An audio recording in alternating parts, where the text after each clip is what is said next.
Hello, I hope you're having a stupendous day. In this video, I'm going to be reviewing Dark Matter by Blake Crouch. Dark Matter is about a middle-aged college professor named Jason Desson who is kidnapped and taken to an alternate reality.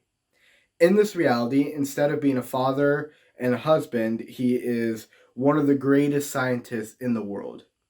He soon realizes that he couldn't be more lost as he tries to get back to his home. I love Dark Matter. It's a really amazing book. I feel like it's kind of underhyped. I don't know, but I feel like it's going to be hard to beat this book. I don't know if there'll be another book this year that'll beat this book. You might see this in my top 10 list at the end of the year. Mainly because I cried while reading this book slash listening to the audiobook. If something can make me cry, it's like it's already something that I like a lot, if that makes sense. Like if a movie can make me cry or a book can make me cry, a show, music, you know. I do tend to like get emotional while reading or watching stories, but if it's not good, it's not good. This book was good and I cried. Um for interesting reasons because it wasn't quite because of the story specifically. It was just kind of, I related to it a lot. It said a lot about our life here on Earth, if that makes sense. Like our life and how our lives and how we have so many different choices, and it really hit me hard, I guess you could say. They definitely weren't happy tears, but it hit me hard. This is one of two books that made me cry. The only other book to make me cry so far, and I haven't read that many books yet, is A Gentleman in Moscow. But this book made me cry. So kind of any criticism or that I have doesn't really matter because that's like the ultimate thing. But let's move on. Like I said, one of my favorite parts about this book isn't even the sci-fi. This is very much a sci-fi book, but that's not even my favorite part about this book. It's kind of the message about the choices we make in life, that they kind of determine everything. If you've read or heard of The Midnight Library, which is another very popular book, it's kind of similar to that. I haven't read that book, but I know about it.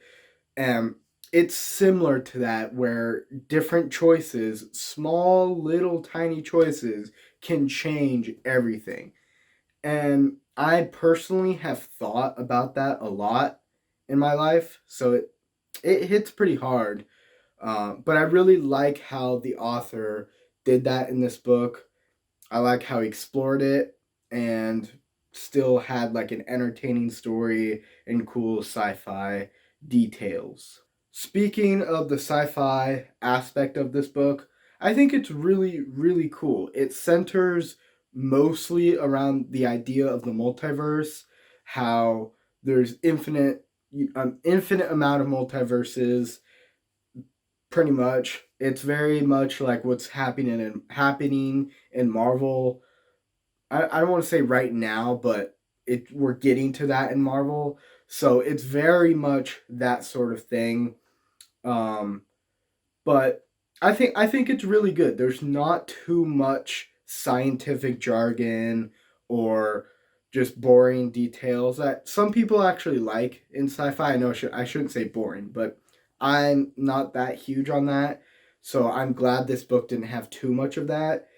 There are times where the logic and stuff behind the way things work is a little stretched. Like it's a little far fetched for how much this book takes place in our world, if that makes sense. Like this isn't Star Wars.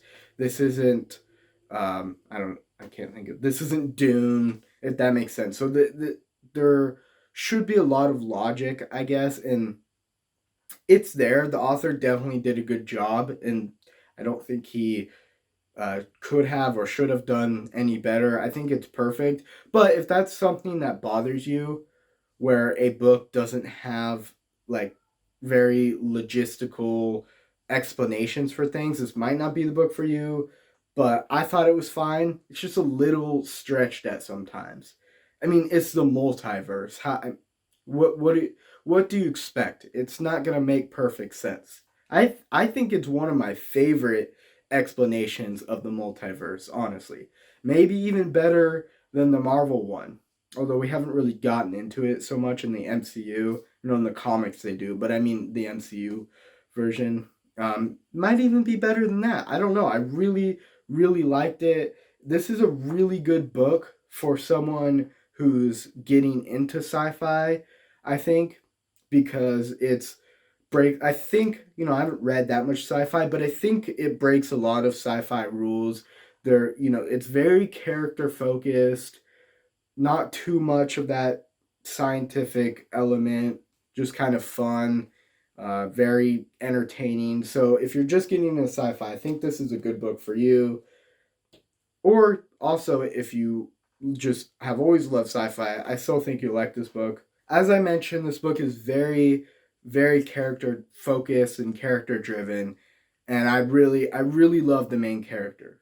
I He's like 42, 45, somewhere around that age, somewhere like that's almost twice my age, but I still related to him a lot more than I have with characters that were almost my exact age. So that's kind of interesting how this author was able to make this character so relatable for me. I'm not saying he's relatable in the sense that, like, in general, he's a relatable character, because there's some characters that are just generally relatable. I just personally found him very, like, I related to him a lot. I found a lot of his thoughts and feelings very similar to my own, like his own like philosophies and stuff like that, very similar to my own. So I really thought that was cool. It That also makes it much more emotionally, um, I don't want to say emotionally devastating, but when bad things happen, I feel like they're happening to me. So that's really good writing if you can make a reader feel like that.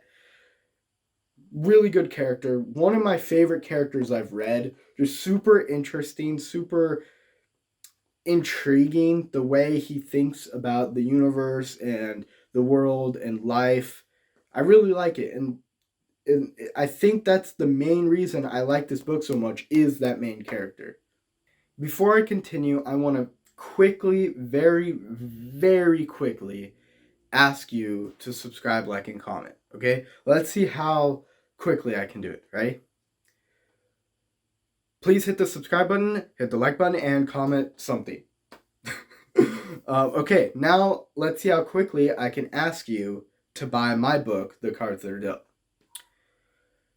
Go in the link in the description. Check out my book, The Cards Are Dealt. It's on Amazon. It's about a secret gambling club in a high school. Go check it out. I worked really hard on it. I'd really appreciate it a lot. Go check it out. I said go check it out like 15 times. And let's get back to the video, or the review. Blah, blah, blah. Okay, so my cat has decided to join me in here. So if she meows, I'm sorry.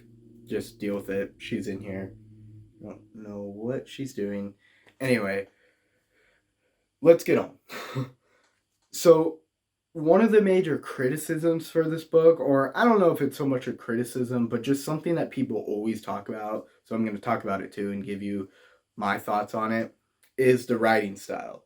If I just open a random page in this book, you'll notice, I don't know, I'm sure you can see it, but you'll notice how short the paragraphs can be sometimes. And it happens quite a bit. Here, it's there again. This style where he goes like a man, a woman, two teenage boys, a young girl, eyes closed, not moving. Those sort of things. It's a very unique writing style that a lot of people say it's the author kind of begging. Maybe not a lot of people, but I've heard people say this is the way the author is begging to become a adaptation, which this is being adapted. Yeah, this is being adapted into a TV series, so maybe it is what was happening, but I didn't really mind it. I think the suspense is there. I think that writing style helps with the suspense a lot. It does make it very suspenseful, and it has a kind of charm to it. Sometimes it does get a little repetitive with that writing style. I mean, like I said, I can open it to almost any page, and it's not any page, but a lot of pages, and it's like that. I tracked through the snow, out into a silent field. I'm beyond tired, my legs aching, my stomach rumbling with hunger. There's a lot of that in there. I don't mind it. I really don't care. It doesn't bother me that much. Maybe it would have been nice to have less of that, but I don't care. The book made me cry. I think the writing's great, very suspenseful.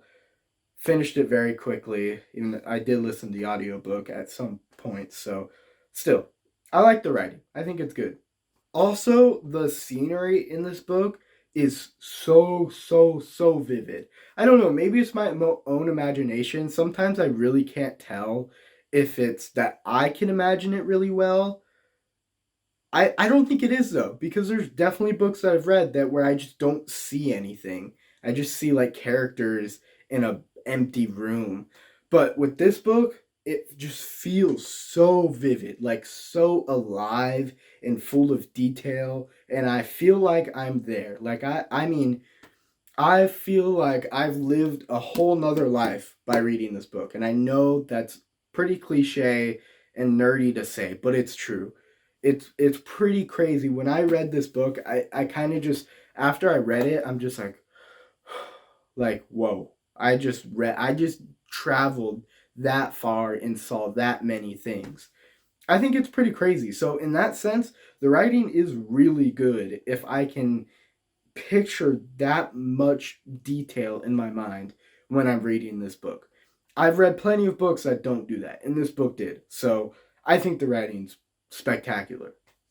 I want to emphasize that this is not just some other like random sci-fi book with like a neat, fun sort of thing. I've read a lot of reviews that say it's fun, it's thrilling, it's exciting, it's neat. I guess it's cool, but it really I really strongly feel that it's more than that. It's not just cool sci-fi. It really gives a strong message about so many different things. I've never read a character that is more lost than Jason. Like that feeling of being lost is so I don't want to say accurate, but just so raw and frightening. It's crazy. Like you could be in the middle of the ocean surrounded by nothing and you're still I mean, you're not as lost as this guy, I promise. Um so I don't know. I really disagree with the people that are just like, yeah, it's cool, but it's all right. I think it's amazing.